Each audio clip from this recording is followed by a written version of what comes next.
જ્યારે કોઈ પણ ભારતીય વર્ષો પછી વિદેશમાં અમેરિકા, કેનેડા રહીને પોતાના વતન ભારત પાછા ફરે છે, ત્યારે તે ખુશ તો બહુ હોય છે, પણ એક એવી ઝાડ છે જેમાં તે અજાણતા જ ફસાઈ જાય છે.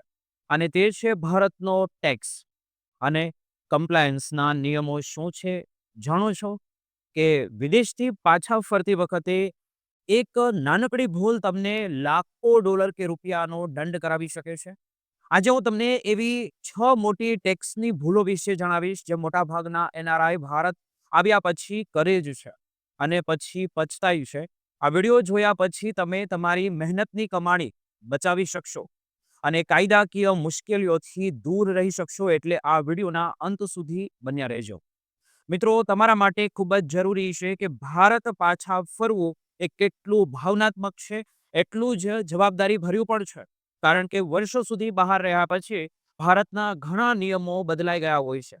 સૌથી પહેલી અને સૌથી મોટી ભૂલ એ લોકો કરે છે કે જે પોતાના રેસિડેન્શિયલ સ્ટેટસને ખોટી રીતે સમજવું અને ઇન્કમ ટેક્સના કાયદા મુજબ તમે ભારતમાં કેટલા દિવસ રહો છો તેના આધારે તમારો ટેક્સ નક્કી થાય છે.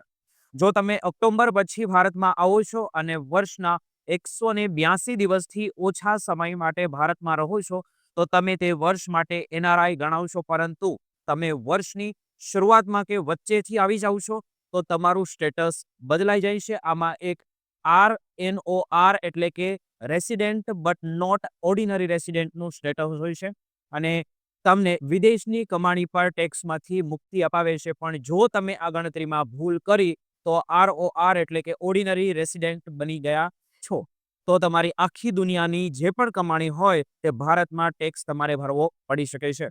બીજી મોટી ભૂલ એ છે કે ઘણા લોકો અને એવું લાગે છે કે ભારત આવ્યા પછી તેમની વિદેશની કમાણી પર આપોઆપ ટેક્સ લાગવા માંડશે. પણ એવું નથી હોતું. બધું જ તમારા સ્ટેટસ પર નિર્ભર કરે છે.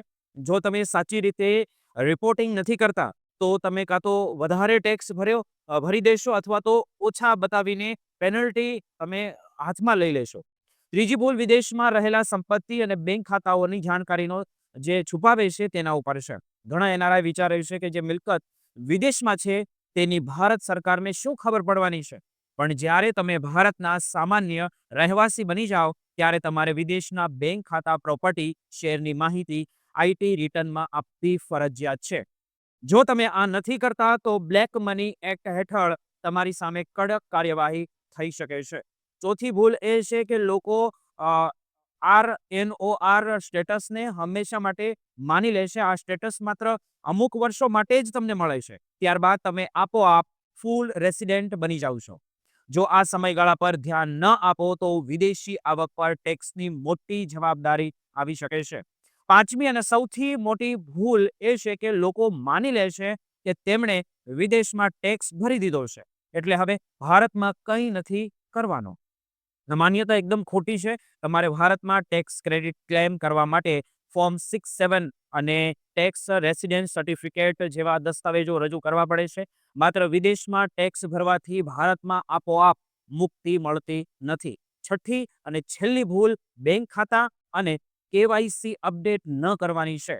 તમારા એનઆરઈ અને એનઆરઓ ખાતાને સમયસર રેસિડેન્ટ ખાતામાં ફેરવવા જરૂરી છે. જો તમે એનઆરઆઈ ખાતું ચાલુ રાખો છો, તો તેનું વ્યાજ ટેક્સ ફ્રી બતાવો છો.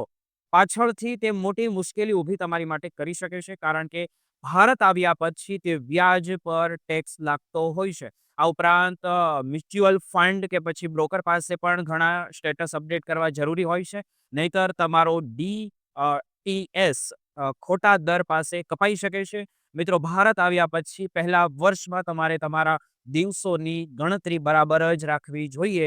બેંક ખાતા અને રોકડના દસ્તાવેજો તરત જ અપડેટ કરવા જોઈએ અને કોઈ ટેક્સ એડવાઇઝરની સલાહ તમારે લઈને આગળ વધવું જોઈએ, જેથી તમે ડબલ ટેક્સેશનથી બચી શકો. મિત્રો, આ વિડીયો જો તમને ગમ્યો હોય તો લાઈક કરજો અને અમારા આવા જ બીજા એનઆરઆઈને લગતા વિડીયો જોવા માટે ચેનલને સબસ્ક્રાઇબ કરી લેજો. ચાલો, ફરીથી મળીશું એક નવા વિડીયો સાથે. આભાર.